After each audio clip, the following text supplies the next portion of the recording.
Hello and welcome to the Ospreys Eyrie. Good evening. Very pleased that Grant from the Supporters Club is able to join us again, all ready for his next his sponsor cycle. I saw they got fantastic response to that and a huge amount of money raised. So well done to Grant and everybody involved in that. Also, very warm welcome to Josh, wearing a very, very nice Osprey shirt tonight. And apologies from Zach, who isn't able to join us tonight. So hopefully this evening we're just going to recap on the fantastic win up in Glasgow, up in Scotsoun, and really just celebrate the fact that we are back. We are a team that's most definitely on the up after the start of the season that perhaps could have been better, but we're not that far off where we were last season this time of the calendar. So welcome to the Ospreys Eyrie.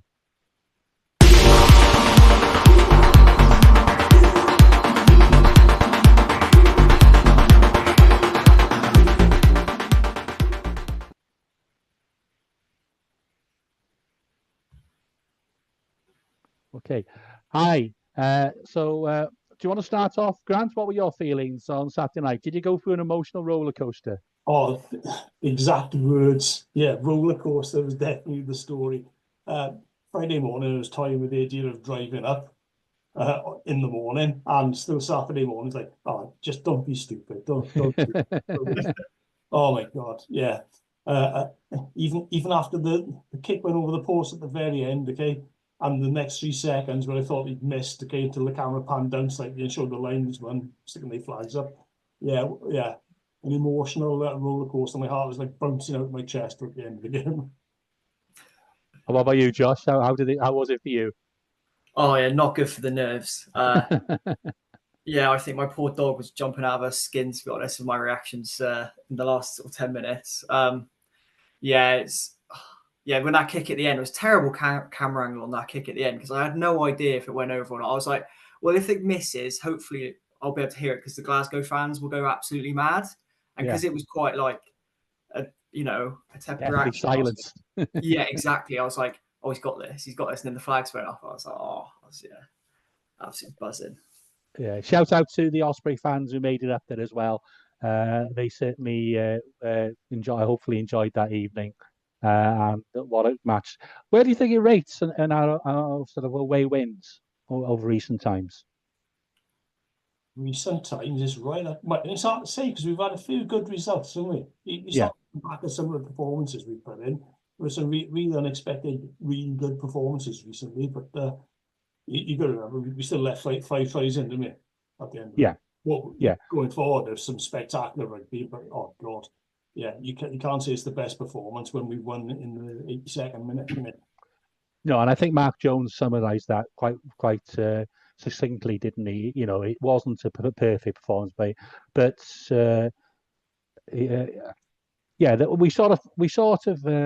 we scored some fantastic tries, and we'll talk about our game plan perhaps a little bit.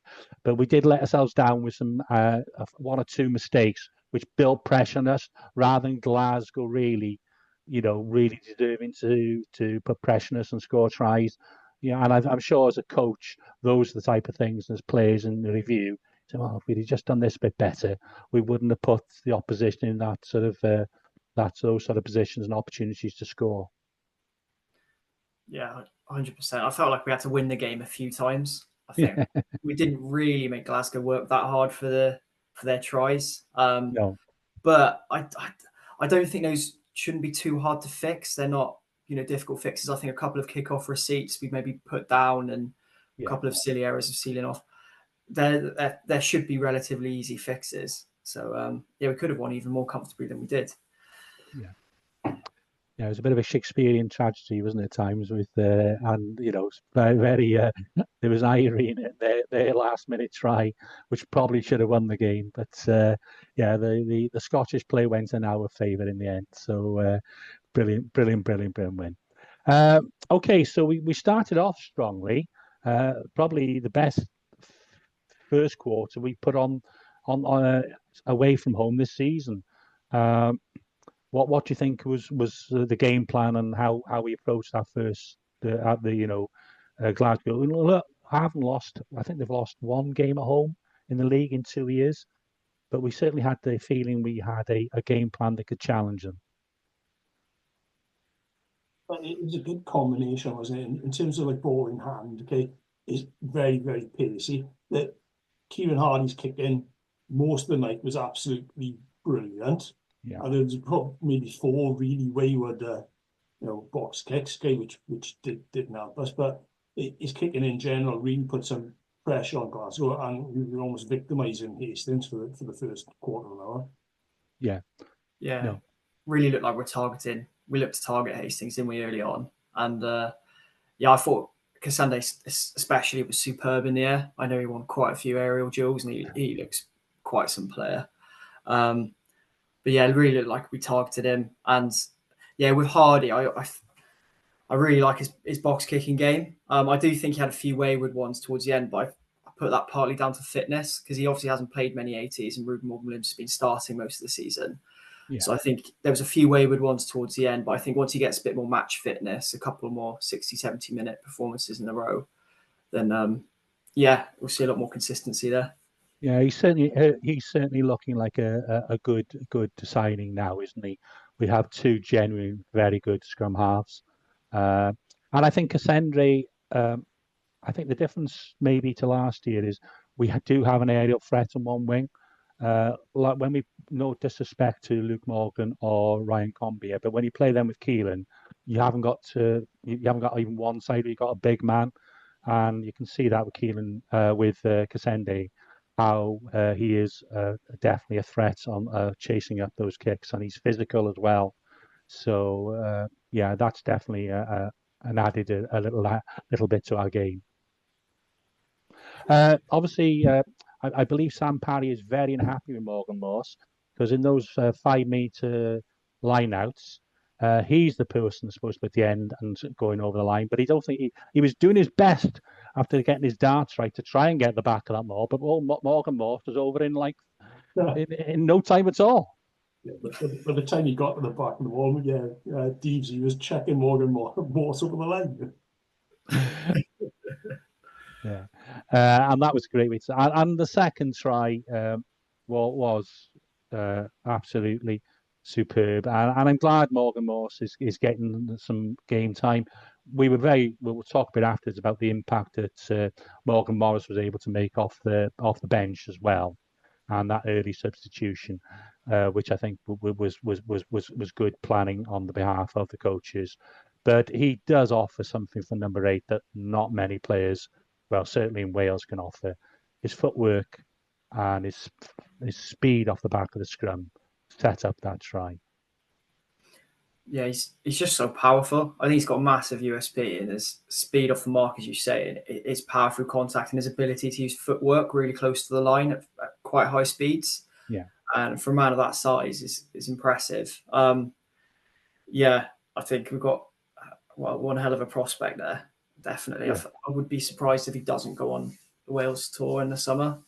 It feels like it's only a matter of time before he gets capped. But yeah, I think we've been managing him well as well. I think, in terms of we've been managing him quite well in terms of his games. I agree. Not throwing him in there too early, not giving him too many minutes, and sort of easing him in there. But when he's had his opportunities, he's definitely taken them. It's great that Mark Jones has got the confidence to actually give him a start as well away in Glasgow and a really competitive game like that. So yeah. He's been managed well, isn't he? Yeah, and obviously they've had a chat with Richard Whiffen of the Wales 20s, in that they made the decision that he's for his longer term development, he's better off playing URC rather than being involved in the 20s, because obviously he is still eligible. But he's and then he got a turnover, and then our third try was from Sam Parry, and that was a well worked try as well. But as you say, there was a couple of times where we put pressure on ourselves where, in fairness to Glasgow, they're not up there for no reason, but they put a bit of pressure on their chase, didn't they? And we just let them back into the game a bit. You can't get a good Glasgow. I'm saying it might not have been our best performance, but when you look at the actual opposition, that was a pretty good effort against a really well drilled team, and we know Glasgow play. And they didn't have the normal sort of free-flowing opportunities as often as they normally get.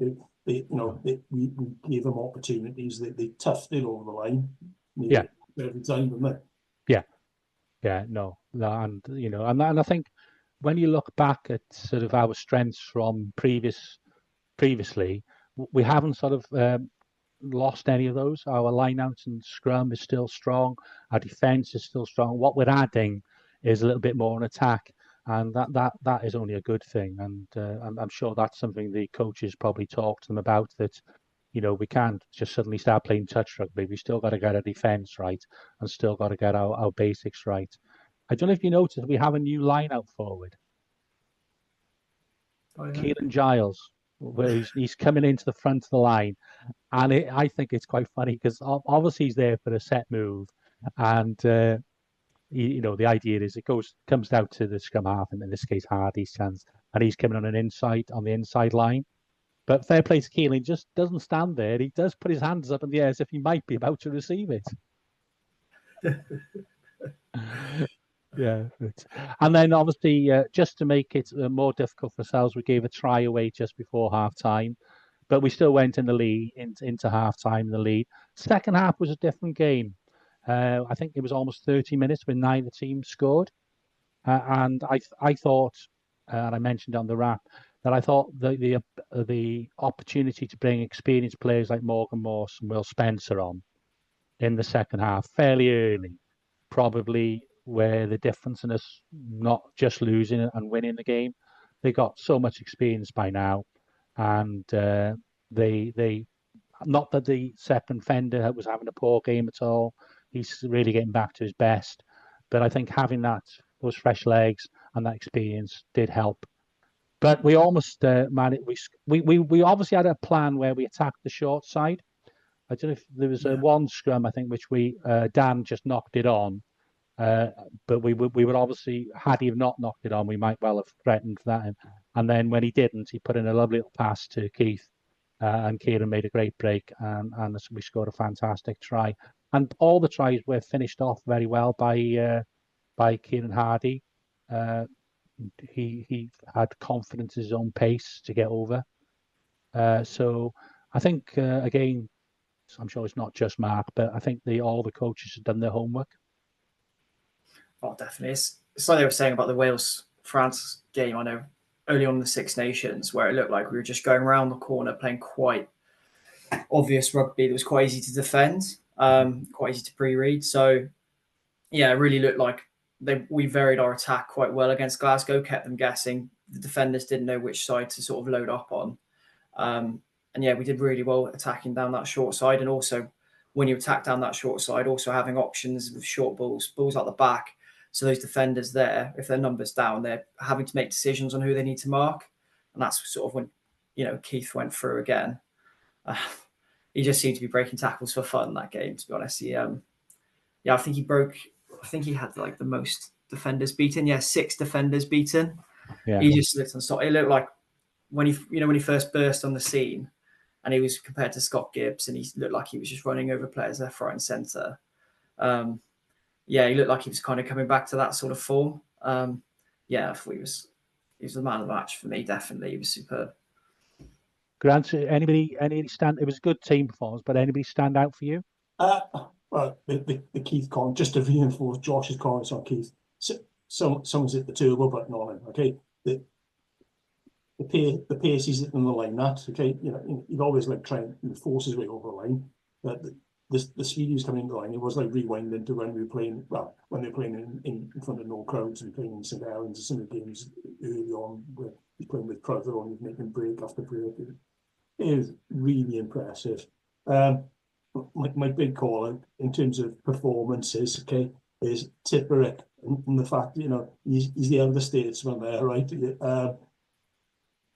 Fast forward to the 82nd minute, whatever it might have been in the end, okay, he had no right to be there. He had no right to be winning that, okay, and you'd be thinking, it's a tight game, okay, who do you take off in that back row?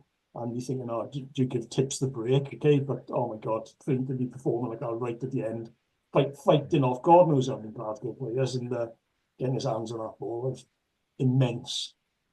It's not new news though, is it? Saying tips. No. No, I know. He's been absolutely brilliant. I thought an unsung hero was Gavin Phillips as well. He had a little bit of a tough day at the office against Salami, against Leinster, but he came through it. But I thought he was absolutely superb.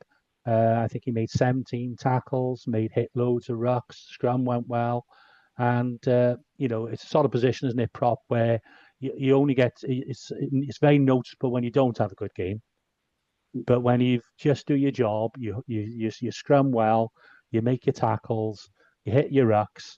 I thought he was superb as well, and Cameron Jones is one for the future. But there was a slight drop off, certainly at scrum time once Garen had gone off. But it was just a fantastic team performance. As I say, the back row were immense again. And I think what I can see, and obviously we've got Naya Kalevu to consider perhaps for the next match, but what I could see as well with Cian Williams is he seems to have developed a good understanding with Boshoff, because even though sometimes he wasn't, the pass didn't come, Boshoff sort of had a good understanding what Keith was going to do and was on his shoulder, and if it wasn't a pass, he was hitting the ruck to secure the ball. So that'll be interesting to see what we do as the season develops.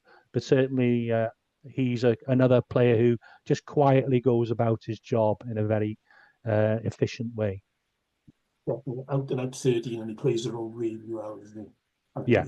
It does benefit us when you've got a real clear sort of performance from a 13 time after time. He's doing well.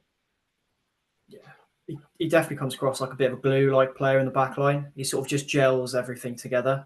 And yeah, I think he's working really well off Cian Williams as well. Obviously, Knife Levy will offer something completely different again, a bit more flair potentially. But yeah, it's exciting the depth we're kind of building towards the end of the season, having those three sort of interchanging. But yeah, just going back to Tipperick, honestly, the amount of amazing moments he's given Ospreys and Wales fans over the years, and that's just another one. It's never say die attitude, and I think that he epitomised what it is to be like sort of an Osprey. It's sort of that never say die, never lying down attitude. It's never over till the final whistle goes, and yeah, his fight to get over that ball. Fair play to Cassandre as well, making the tackle first. Really good tackle on their scrum half, didn't let him kick it out, and then Tipperick. Unbelievable. So I think Walsh said it after the game. It probably wasn't the best kickoff. He admitted that. It's probably a bit too far. He probably wanted the kick to compete, and we weren't able to do that because it was a bit too long. But for those boys not to give up on it and just keep fighting to the end, it's just classic Ospreys, really. Were you confident with the kick, you two? But the good thing is Jack Walsh is confident, isn't he? Yeah. He might not be the most accurate kicker in the world, but you throw on the ball and go, yeah, I'll take that on. No worries. I'll have a go. Take it on. Okay. And you just think, right. Did I expect it to go over? Being honest, no. That's just the normal Welsh pessimism, that is, Grant. I was exactly the same. Yeah, he's late in the game. He's been on from the start. Okay, he's worn out. Okay, he's worked hard all game to knock it over from that angle. It's like genuinely, it's like, oh well, he's missed. It hasn't missed. That was a brilliant effort. Because it was so far out wide. I was thinking, are we going to go to the corner? Are we actually going to go for post and actually back him here? Because it's a tough kick, tough angle. Are we better off going for the line out? But fair play. As you say, he's such a confident lad. He'd 100% have gone up to Tipper and been like, nah, give me the ball. Oh, I'm going to kick this. And as you said after the game, he said he was more nervous for the one in front because he messed up his run up a little bit. And he said, he was a lot more nervous about that one than he was his final kick of the game. I know which one I was more nervous about. From the point the pen he was given, you see endless Ospreys players running up, pointing towards the post. I mean, give him the choice, like. Yeah. That might be a little bit from the Cardiff game when we did kick to the corner, and we didn't quite go. I don't know, but as you say, he's a confident guy, and he was absolutely superb. Nerveless, and I'm sure every house across Wales were full of with Osprey fans or across the world were absolutely delighted when it went over, and thoroughly deserved as well. We were the better team, and it was, as I say, one of the best away wins. If you're enjoying this evening, please rate, review, and subscribe. Please make a comment, and if you have any questions, please ask away. Share with friend and family, and hopefully help the podcast to grow. But thank you. Okay, with that marvellous away win, 5 points in the bag, where do you think that leaves us now for the rest of the season in the URC? No more than a 1% chance of making the playoffs.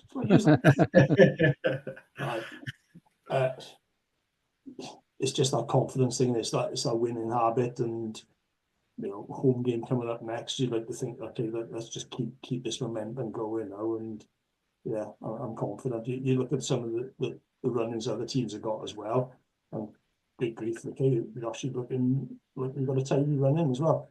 Yeah, I think that's a massive thing, is the fact we got 2.5 weeks now till the Connacht game. If we had lost that game at the Deaf against Glasgow, I think mentally, turning up for training, knowing you've lost that game, you probably should have won, it's quite tough. Whereas now you win it in the last minute, you're going into training with a bit of a, buzz in your step. You're kind of looking forward to the next few weeks leading into the Connacht game, thinking, we've just got a massive win against Glasgow. I can't wait to get back on the field again. Yeah. And yeah, if you look at our remaining fixtures, we've got Connacht at home, and we've got obviously the 3 Welsh teams who we can beat any of those on our day. And then it's kind of all to play for going to South Africa. And if we've got it all to play for, then there's no reason why we can't be pushing for the playoffs then. Yeah, it's very tight in that middle ground this year, isn't it? Sort of there are Glasgow and Leinster, maybe the Bulls are a bit ahead, but everybody else, it's nothing in it, and you could see any of the remaining 8-9 teams getting into the top 8 with those 3. So I think we've got to win another 5 games, and maybe pick up some bonus points. Usually about 50 points gets you into the top 8. Did last year. I think maybe you might get away with 48, 49 this year because it is so tight. But yeah, it's certainly opened up an opportunity for us. Okay. Well, I'll say I think that's all we need to say about the game, unless anybody else got anything to add. I thought Eyrie Deves was superb again. I know we say that more or less every week, but top the tackle charts, 20 tackles. I wouldn't want to be Mark Jones trying to select the back row when Jack Morgan gets back as well. That's going to be an absolute headache, but a good one. But yeah, that was the only other player I wanted to give a little mention to.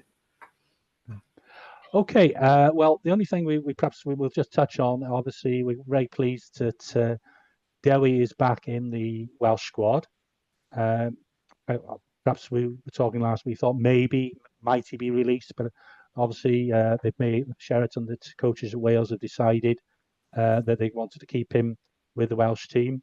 What do you think that means in relation to selection for Murrayfield? I think, it looks like he's probably going to be on the bench, which is great. These next 2 games are massive for him personally. I think if he's going to make that line squad, he needs to make a big impact off the bench against Scotland, potentially earn himself a starting spot against England, and then he could be up against one of his competitors in Cowan Dickey or Jamie George. So I think these next 2 games he can really show himself as a line, because for me he should be a line. He's just been unlucky of injuries at the wrong time. It's brilliant for Wales as well, because I think he adds a lot off the bench, and he's obviously a big physical guy. Adds a lot to the breakdown. His line out's improved a lot over the last few years. So it's great. It's great that he's back. It's a big challenge for him to go straight back into his first game while going up to Murrayfield and playing. I know he's been with the Wales sort of physio team. You just really hope that he's right and fit and well. The traditional way back into international rugby is via your team, isn't it? Via your club team. So fingers crossed he's fit and well and raring to go. Yeah, Well, that is the only slight concern for me, is if they're just taping it up, hoping for the best kind of thing, and I hope they haven't rushed him back, as you say, to get back for these last 2 games, and he's not 100% fit. Josh, you're right. For him personally, it's massive, and when you look at the opportunity in terms of opening store as well, it's huge for him. Oh, yeah. Well, we'll soon find out. I think the selection will be announced tomorrow. But in the meantime, thank you very much both for joining me. And as I say, we look forward to the remainder of the season for the Ospreys on proper rugby. And so, good night from me. Yes, good night.